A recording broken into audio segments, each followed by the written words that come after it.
তো দেখতে দেখতে হয়ে গেল 21তম সোমবার। তো চলে গেলাম সেই আমার পুরনো জায়গা, আমার ছোট্ট কেদারনাথে পৌঁছে গেলাম। প্রচণ্ড গরম, কিন্তু কেন জানি না ওখানে গেলে একটা ঠান্ডা বাতাস, যেন পাশে একটা বড় বটগাছ রয়েছে আর সামনেই পুকুর রয়েছে, দেখতেই পাচ্ছ আমার জামা টামা উঠছে, হাওয়া, ওখানে অনেকে বসে বসে আড্ডা মারে, ওই হাওয়াটা পায় বলে দুপুরবেলা। তো আমি আমার পুজো করতে চলে গেলাম বাবার ডাকে।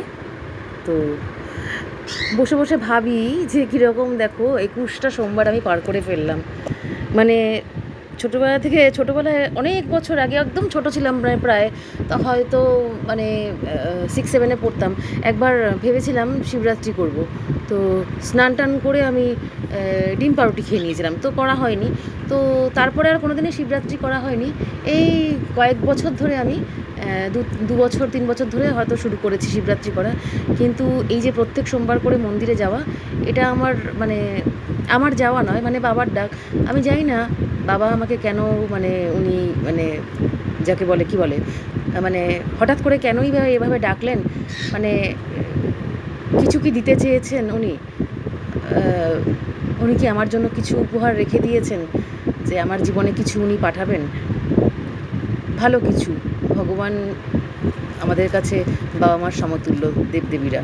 তো সন্তানকে অবশ্যই ভালোবাসাই দেবেন, ভালো কিছুই দেবেন, জীবনে ভালো কিছু পরিবর্তন আনবেন। এটাই তো বাবা মার কর্তব্য বা ভালোবাসা সন্তানদের প্রতি। আমরা তো প্রত্যেকেই তাদের সন্তান, তাই না?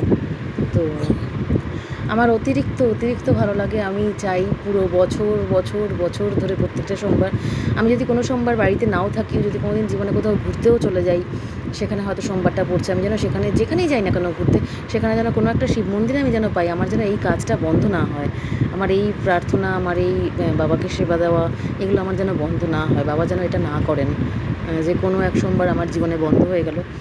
হ্যাঁ, আমার যদি ভগবান না চান বা ভগবান যেন না করেন যে যদি কোনোদিন আবার হসপিটালে ভর্তি হতে হয় কোনো কারণে, অসুস্থ হলাম, সেই ক্ষেত্রে ব্যাপারটা আলাদা। বাট আমি যদি এরকম সিচুয়েশানে না থাকি, তবে আমি জীবনে প্রত্যেকটা সোমবার আমি চাই এভাবেই বাবাকে কিছু না কিছু দিয়ে যেতে, ভালোবাসা, বাবাকে শ্রদ্ধা দিয়ে যেতে।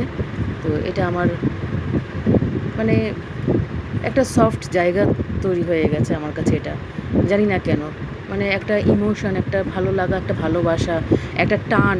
মানে প্রত্যেক সোমবার যাচ্ছি, তারপরেও যেন একটা সোমবার এগিয়ে যাওয়ার, না একটা সোমবার কখন আসবে, সেই একটা মনের মধ্যে একটা মানে উৎফুল্লতা বা একটা ব্যাকুলতা তৈরি হয়ে যাওয়া, যে আবার পরের সোমবারটা কবে আসবে।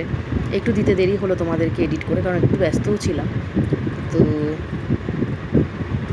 কি বলি, তোমরা কে কে যাও বলো তো সোমবার করে বাবার মন্দিরে, আমাকে একটু জানিও। তারপরে জবটা করতে বসে গেলাম, ব্যাস আর কি। আস্তে আস্তে শেষ হয়ে গেল পুজো টুজো দেওয়া, এবার বাড়ির উদ্দেশ্যে চলে আসলাম। মিনি ব্লগটা কেমন লাগলো জানিও।